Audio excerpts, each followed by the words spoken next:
Small business is about courage, risk-taking, independence, and we small business owners are survivors. Everybody has an idea for a business, but how do you take that idea from mind to market? This is the place to learn. Small Business School with Hattie Bryant.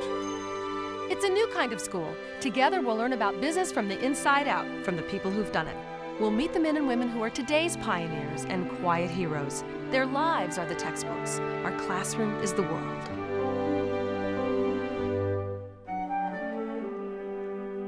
Hi, I'm Hattie Bryant. The people you meet on our series are everyday people telling their own story. They epitomize the meaning of free enterprise.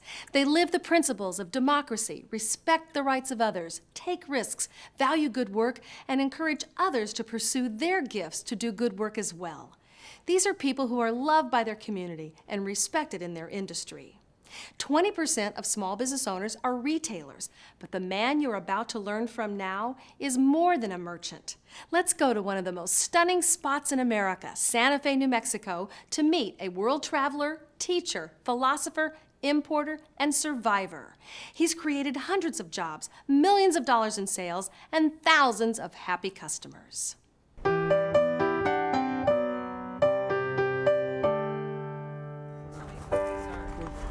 These are really decorative. These are decorative, but these are it's called chimeneas, which is Spanish for chimney, and they really work.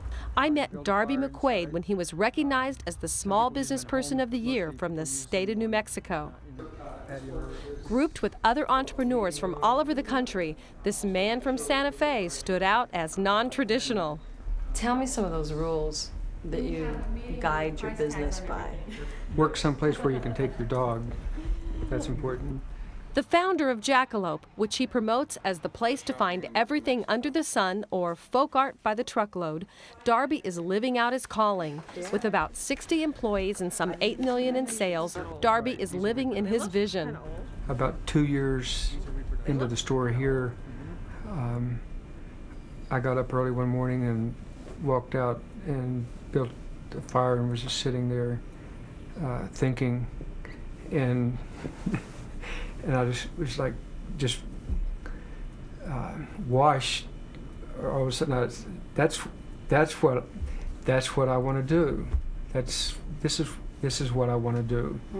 And I just started crying, and I wrote a letter to my grandmother, and I said, I know what I want to do.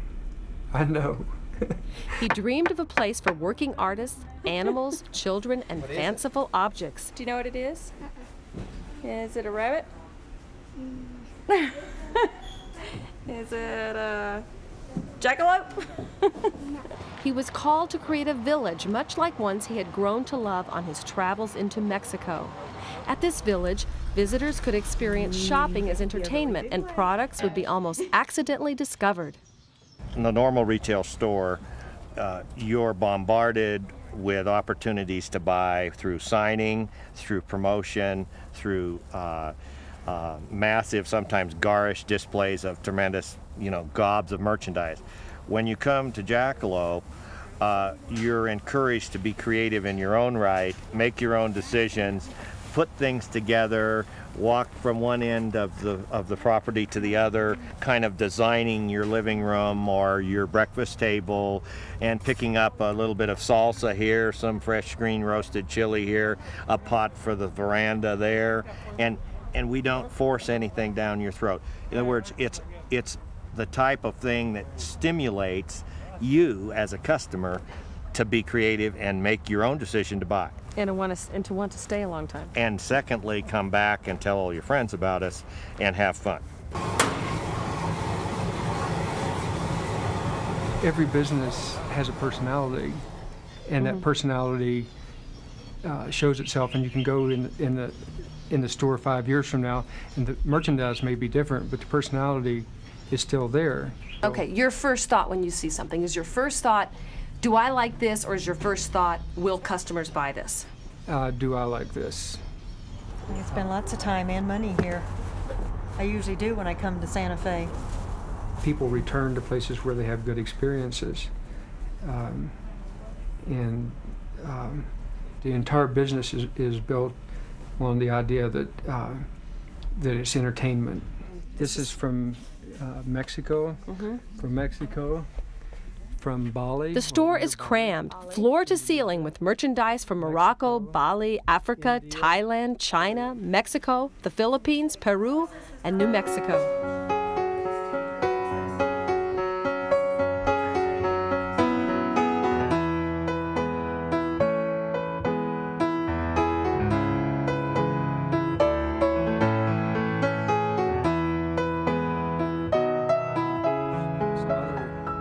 But this is a cow. That's a cow skull. Well, what do you think? Do you think George O'Keeffe has helped you sell a few of these? Yes. God bless George O'Keeffe. There's an enclosed aviary with a collection of exotic birds, and you can stop to watch the prairie dogs play. If someone sounds the alarm, then they all die. Darby knows the rules of business because he has an MBA and went straight from graduate school to spend 2 years on Wall Street. But Jackalope is the result of a man following his heart, not the rules. I really was sort of a square peg in a round hole. A friend that I worked with bought a motorcycle In Manhattan? in Manhattan, and he was from Colorado, and so I bought one too, and I needed boots, and so I bought a pair of sort of cowboy boots at the motorcycle shop. You're still in Manhattan. I'm still in Manhattan, and I was waiting on First Avenue for an uptown bus to my apartment, and I was standing there at the bus stop holding a box with a pair of cowboy boots, and I just started looking around, and I just kind of started grinning inside, and I thought, you folks standing here don't realize it, but I'm out of here.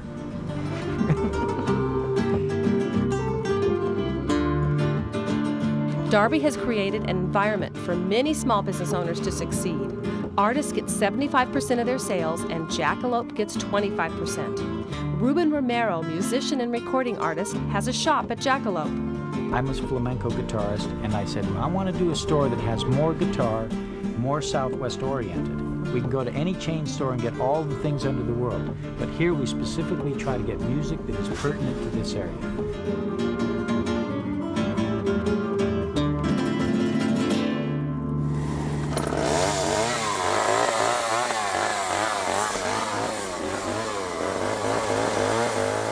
There's the chainsaw artist. Did you ever draw, or did you ever paint? How did you know you were an artist? I don't know. I mean, if I were to sit down and try and sketch this on paper, forget it. It doesn't work. It just does not click, you know, like duh or something. I can sit there and look at the log, and I'll see this guy right in there. It's like this one here. This is going to be an eagle right here. This guy. It's going to be an eagle? Yeah, and this is going to be an angel right there. You can see it. Yeah. Now, are you I'm doing... going to have the head going that way. Miguel Andrango, a master weaver from Otavalo, Ecuador, creates before your eyes. Then there's Evaristo Medina from Peru, who carves gourds. And the painter who weaves his paintings, Heriberto Terrazzo.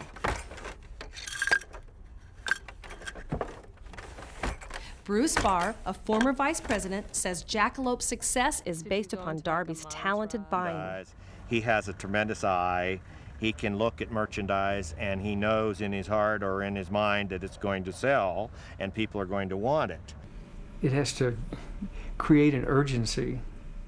As the business grew, Darby hit some rough spots. I don't think taxes, that too for me- easy on for people. many years, I didn't hold people accountable.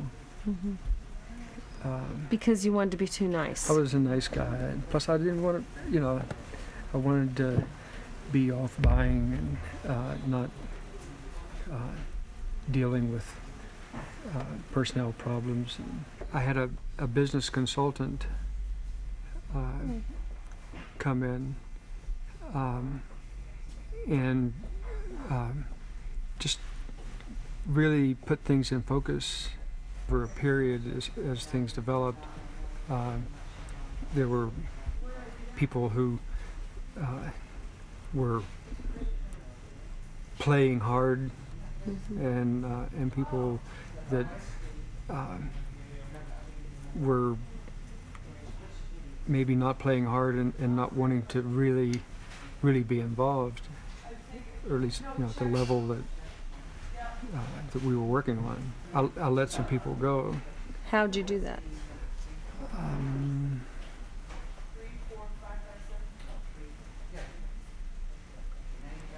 You don't remember what you said? I don't remember, no. It was always very difficult till, still is. Darby has attracted 3 strong leaders who I believe will successfully take the Jackalope concept to many locations by the turn of the century. They have already demonstrated their ability with the opening of Jackalope's second location near Albuquerque. We feel that this is a very different kind of place. Can you put your finger on it? What is different about Jackalope from other retail operations? I've worked for many other companies over the years, and what I love so much about this is that it constantly is changing. New things coming in all the time. It's not the same all the time. It's exciting. Every time people come in, they love it because we have new things for them. Does that have something to do with Darby's sort of passion for a new place, trying to find a new thing? Yes, because it keeps it interesting here. You have to be able to do everything. In a large company, you're usually pinholed into a certain position, and growth is very narrow.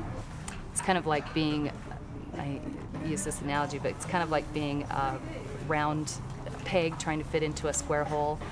And when I came to Jackalope, it was like I found the circle that I fit into. So, how did you get here? Basically quit my job in LA, gave up, a very big office and a window and big bucks, and put the family in the car and drove to Santa Fe. And you didn't have a job? I did not have a job.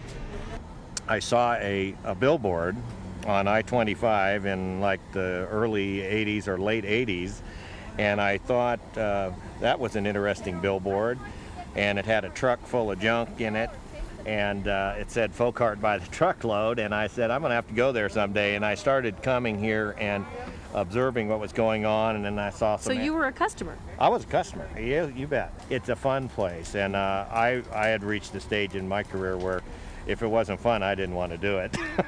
Okay? Right. And I know Darby feels the same way. If it's not fun, we don't want to do it. All right. Cheryl also came from an organization that had multiple stores. You came from an organization with multiple stores. There's just one here.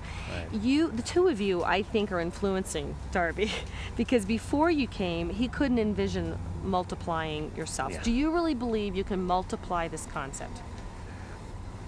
To a degree, we don't want to multiply it in the terms of you would multiply big box retailing. What we want to do is find the right sites in the right area where we feel we can continue the creative atmosphere of shopping, the fun experience, the unique merchandise, and find the people that are interested in doing that, because the whole thing depends on merchandise and people. The Santa Fe Institute is a think tank which Darby taps into for rejuvenation.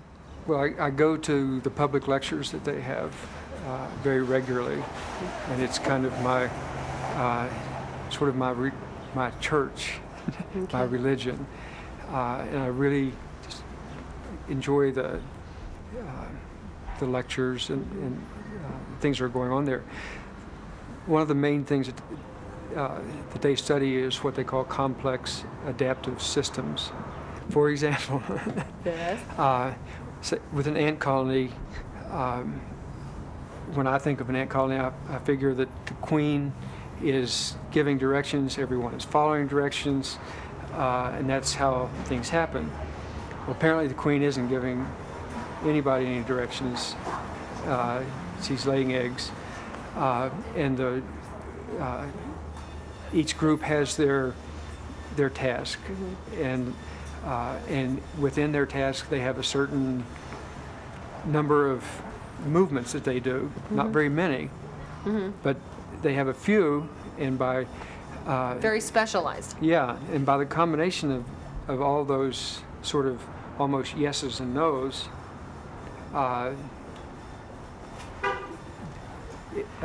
the work gets done, the anthill grows, and all these things, and there isn't, apparently there is not someone in charge. Really? No. So what are you thinking? Well, That no one has to be in charge here? no. No. And another example is, for example, like a flock of birds. You see them turn. We figure someone said, "Okay, everybody." Apparently, No. it's not. There's not a leader. How does it happen then? Each individual doing what they do does the thing that they do, and it happens. But it's not a time to turn. Someone in charge. Apparently, I see, for example, like mussels or clams or something like that in the surf, and they're where they are. You know, they're not going to go anywhere. They got there. That's what they're dealing with. However, although they're limited in that way, still the tide's coming in, the tide's going out, and each time it does, they grab for some food. And that's What they do. pretty basic, but that's what they do. But still, if they can grab just a tiny bit higher, they can get a little bit more food, and they can get a little bit bigger and get a little bit more space and have a better chance of procreating because they've done that. It's just I'm a mussel. Okay. We're all Okay. we're all mussels, Okay. and we have our limitations, but a little extra effort can make a Huge difference. can make a huge difference. Many small business owners you've met on this show are doing what they're doing because they love the stuff of their business. Thomas Keller loves to cook. Darby McQuaid loves to travel around the world and bring back beautiful art and folk art to his store. Mike Neary loves to build log homes. He loves the wilderness and loves logs. When any of us do what we love to do, we grow personally, and as a result, our business grows. Like people, businesses are organic, complex, and often chaotic systems. Problems are a natural part of the picture, and the people part is usually the most complex and the most problematic. Darby knows well. With some guidance from a consultant, Darby was able to let some people go, and to get to the next level, he realized he had to change his own thinking. Darby had always thought that Jackalope would be one location, and he couldn't visualize expansion. To get himself out of a rut, he decided to hire people with big chain experience. People like Cheryl, Bruce, and others came to Jackalope with multi-store experience. With these people on his team, things began to fall into place. The Albuquerque store opened, and he stood back and watched employees do it all on their own. So his advice is, when you begin to let go, you begin to grow. The business community loves our show. One owner says, "You're motivating, informative, and inspiring." Another calls us insightful. One says, "It does my soul good." Another thinks we are the true reality show. And we're called the best business educational show on television. Want to learn more? Join the thousands of small business owners who are making a difference and add your voice to our story. Visit us online at smallbusinessschool.org. I've given them permission to take over your take job. over Your job. my job. The entire team at Jackalope is caught up in the vision of growth. They love what they are doing. They're having fun. They are creating places for people not just to shop, but to have a life-enriching experience. I hope you're lucky enough to visit Santa Fe and see Jackalope for yourself. What is the legend of the jackalope? Oh, the legend of the jackalope, well, it's a cross between a rabbit, jackrabbit, and a deer or an antelope. And they also show up or related to like fur-bearing trout and other animals like that, and like large green beans where one green bean fits on a whole railroad car, or one tomato. I've heard it said, there's no such thing as a small business, just like there's no such thing as a small dream. Thanks, Darby, for dreaming good, big dreams.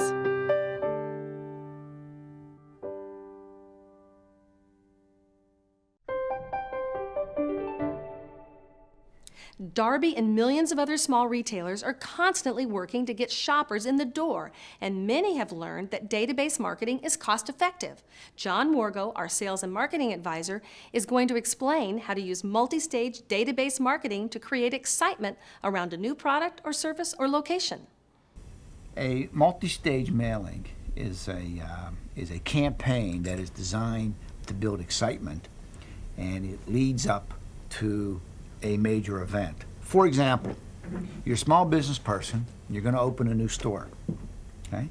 Why wait until the doors open? What you want to do is a multi-stage event. You send out a postcard to people in the area, maybe a resident occupant mail, and you say, there's a teaser. Something new is coming in your neighborhood, something you're going to like. Then you send, as you get closer, maybe another mailing that says, have you noticed the new construction? Have you noticed the new storefront? Have you noticed this wonderful addition to your neighborhood? Then you say, coming at the end of the month is going to be a grand opening. And then you might send them another sample or an invitation with a free gift to come to your mailing, to come to your opening. Now what happens here is, that's just one example. What you're doing is you are sending 3 or 4 different mailings to an individual to start to build excitement, to start to lead towards some type of event. Many people will do this also if they're going to use multimedia. Is what happens is they'll say, watch the newspaper ad during this week. Look in your mailbox for this exciting new. So what happens here is a multi-stage mailing can be done as a solo piece, or it can be done in conjunction with other type of media. Since we first visited Darby, there's new growth to report. Today, there are still about 60 employees, but sales are up from $8 to $10 million a year. You saw in this program, Jackalope was finally able, after being a one-location store since 1976, to add its second. As is often the case, once you break out of a habit, you can form new ones. Now you can find everything under the sun in 5 Jackalope stores. Darby is excited. Pat Black, the buyer you met, is now in charge of buying. She is searching the world, and she's not afraid to go into the back country of China looking for antique furniture. As trends shift away from terracotta towards glazed pottery, Pat is bringing in more goods from Vietnam and India. Darby also reports he is now a member of the executive committee, which most refer to as TEC. The group has members in major cities in the U.S. and is made up of owners or CEOs who meet together for a full day and have a 2-hour personal consult with the group facilitator once a month. There are no competitors in the group and no selling to each other allowed. Everything shared among members is confidential, so there's no selling and lots of sharing. Many benefit from groups like TEC, which brings owners together who can serve as a board of advisors to each other. Members learn from guest speakers, from each other, and they hold each other accountable for achieving goals. Darby's next idea is to expand through partnerships, and his model is the bread retailer Great Harvest. New locations will be funded and owned by people who want to be part of Jackalope, but they will be given a great deal of creative license. Darby will help select a location, supply the operations expertise, and the merchandise, while the new owners will supply the sales and marketing. I've heard it said, there's no such thing as a small business, just like there's no such thing as a small dream. Congratulations, Darby, for dreaming good, big dreams. We'll see you next time.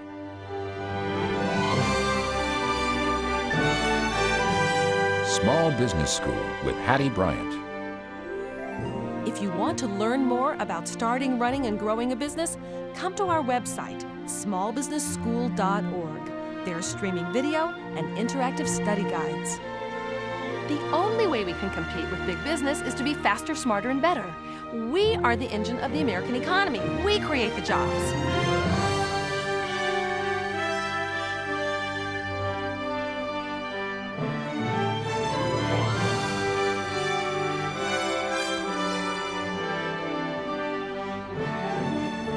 Small business is about big commitment. It's about sacrifice and struggle. But we do it because we say, if I don't do this, my life won't be complete.